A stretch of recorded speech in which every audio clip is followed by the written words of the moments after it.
Le juge demande de faire un recours dans 3 cas. Les deux, c'est au demandeur d'asile. Le troisième, c'est au représentant du gouvernement, le procureur général.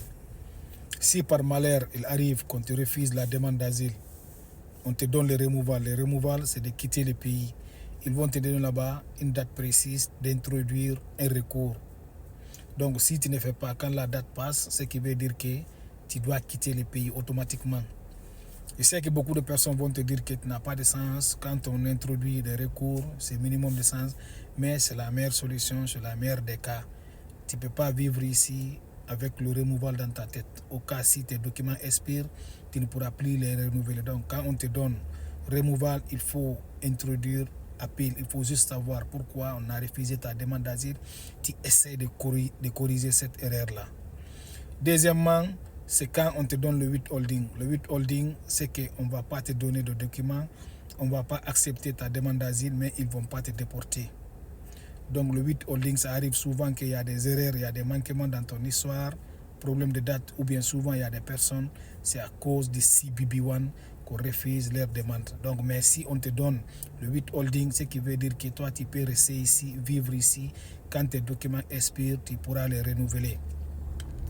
Tu peux faire un recours, par exemple, si toi, tu as une famille au pays, tu as mis tes enfants, ou bien ta femme, ou bien ton mari dans ta demande d'asile, moi je pourrais te conseiller de faire recours parce que si tu n'as pas fait de recours, ça va être difficile pour toi pour envoyer ta famille ici.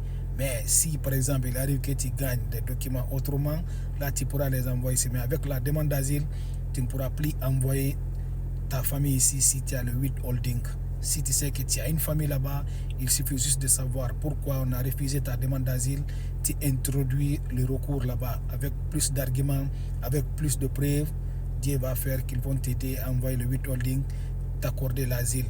Mais si par exemple, toi, on t'a donné le withholding, tu n'as pas de famille, tu n'as rien en Afrique, je sais que ce n'est pas facile, mais n'oublie pas que tu peux voyager. Il ne faut pas introduire le recours, reste ici et travaille.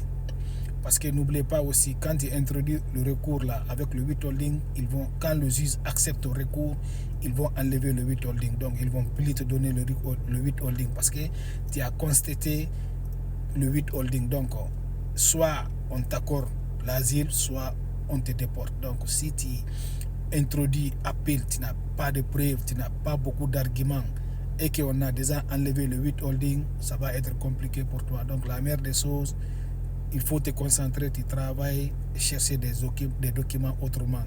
Le troisième des cas, c'est quand le juge te donne l'asile, t'accorde l'asile, il demande au procureur, le représentant du gouvernement, s'il a quelque chose à dire. S'il dit là-bas qu'il n'a rien à dire, il va lui donner 1 mois de faire recours lui aussi. Si lui aussi, il voit que vraiment il y avait des manquements, parce que ça arrive que le juge t'accorde l'asile, le représentant du gouvernement fait un recours.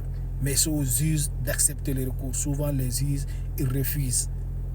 Bon sens à vous tous.